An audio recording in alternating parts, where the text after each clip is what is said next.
Quien es para muchos el analista político más importante de la Argentina, nuestro buen amigo Sergio Berestein. Hola Sergio, buen día. ¿Cómo estás? Gerardo Mongioni te saluda. Un abrazo, Gerardo, ¿qué tal? Buen día, gracias por el... No, al contrario, un poco te llamamos por el síndrome de abstinencia, ¿no? Porque no queremos que ahora que no te van a llamar todos los días para preguntarte cómo van a salir las elecciones, que te llamamos para que nos cuentes un poquito, ¿no? Seguramente ahora te llamaremos por otras razones, pero bueno, ¿cuál es el primer análisis que haces, Sergio, a 6 días de estas elecciones históricas en muchos sentidos, ¿no? Sin ninguna duda, estamos ante un cambio de época y un desafío extraordinario. Mira, primero cuando uno lo mira en perspectiva, ¿no? Cosas muy raras que están pasando. El de Cambiemos es el primer gobierno no peronista, no antiperonista, que va a gobernar la Argentina desde que surgió el peronismo. Es decir, es un gobierno que si bien enfrentó a un candidato del peronismo, tienen su coalición importantes actores que vienen del peronismo y una actitud muy amplia, muy plural, incluso para seguir, si no incorporando, por lo menos obviamente negociando y llegando a acuerdos con el peronismo, que es un partido que obviamente va a sufrir ahora una renovación, una transformación, pero que claramente se convierte en un partener de una coalición distinta, ¿no? Y la otra cosa aún más interesante es que este es el primer gobierno donde uno no ve sectores internos que cuestionen la economía de mercado. Gobierno democrático, me refiero, ¿no? Tanto en el peronismo como en el radicalismo siempre hubo sectores internos que mostraban tendencias hacia el populismo, hacia el estatismo, ¿no? El peronismo siempre y el radicalismo, sobre todo desde el famoso Congreso de Avellaneda, con Moisés Levenson, bien digo, allí en la segunda etapa de la década del 50, donde eso marcó, digamos, la matriz del radicalismo contemporáneo, ¿no? Siempre había sectores promarcados, tanto en el peronismo como en el radicalismo, pero predominaban los sectores más estatistas. Así que la verdad que desde el punto de vista comparativo, histórico, estamos frente a una oportunidad realmente notable para que ideas distintas y formas de administración del Estado distintas propongan a la Argentina una manera, yo diría, bastante original de entender la cosa pública. Sergio, ¿qué tal? Adriano Mondolesi lo saluda. ¿Cuál es el principal desafío en materia de política que va a tener este próximo gobierno de Mauricio Macri? Como siempre ocurre en Argentina, el principal desafío es la gobernabilidad. Hay allí una especie de mito urbano que dice que el peronismo garantiza la gobernabilidad. Eso no necesariamente es así. Cuando uno analiza la historia del peronismo, en muchas oportunidades hubo interrupciones institucionales de gran envergadura.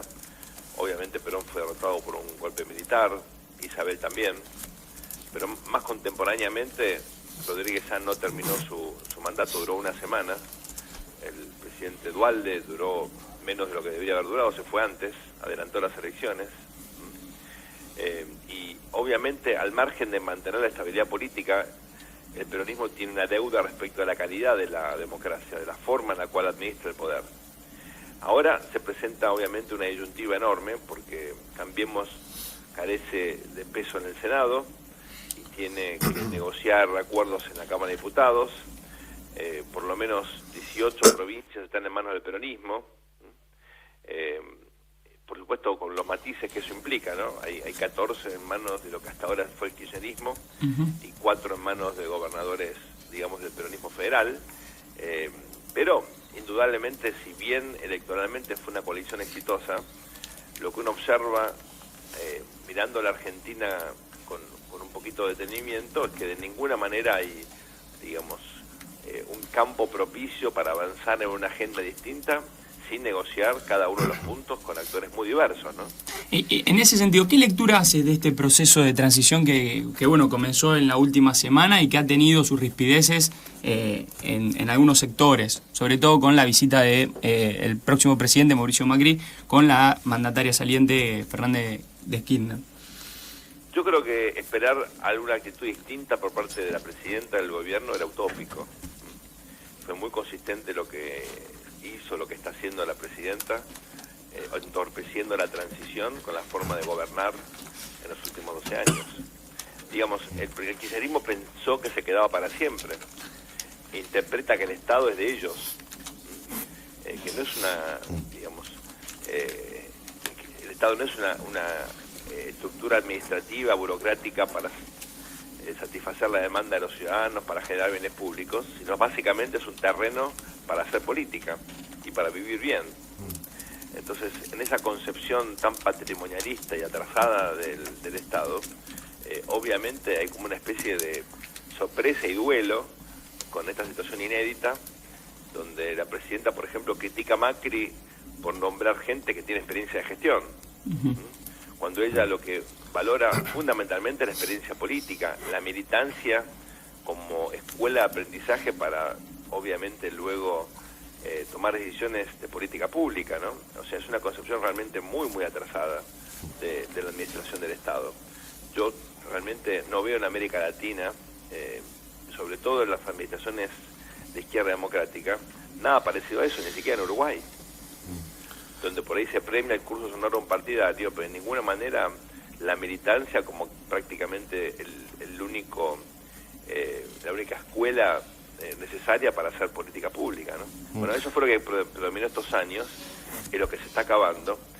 Yo diría lo siguiente: hay como una inercia de comportamientos, de ideas, de preconceptos que tienen que ver con lo que se va, con lo que está muriendo, que sigue teniendo protagonismo en estas semanas, y entonces superpone a la emergencia, al surgimiento de una nueva concepción que todavía no domina la escena pública, porque Macri asume el 10 de diciembre, pero que de a poco va a ir caracterizando, creo yo, la cosa pública en la Argentina, con sus errores, con defectos, con obviamente problemas internos de coordinación, egos. La política no se acaba, ¿no? Al contrario, la política va a seguir siendo un factor importantísimo del próximo gobierno, pero indudablemente vamos a ir hacia algo distinto. Ahora convive lo viejo y lo nuevo. Sergio, una pregunta sobre esto que decís.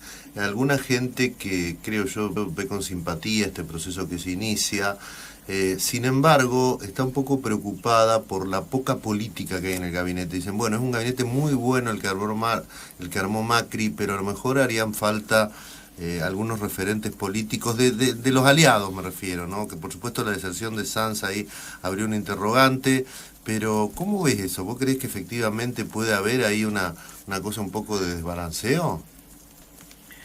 Yo creo que en principio predomina la idea de experiencia de gestión, aunque hay excepciones no menores, ¿no? Por ejemplo, digamos, sobre todo los radicales incorporados a al gabinete, no todos tienen experiencia de gestión. Burjaile representa a un sector importante del campo, fue diputado, pero no tiene experiencia de gestión ejecutiva.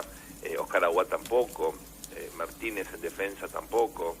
Digamos, ahí yo veo una diferencia. Por ahí Santos, el cordobés que va a estar a cargo del turismo, es una excepción, viene de la gestión y fue muy exitoso en Córdoba.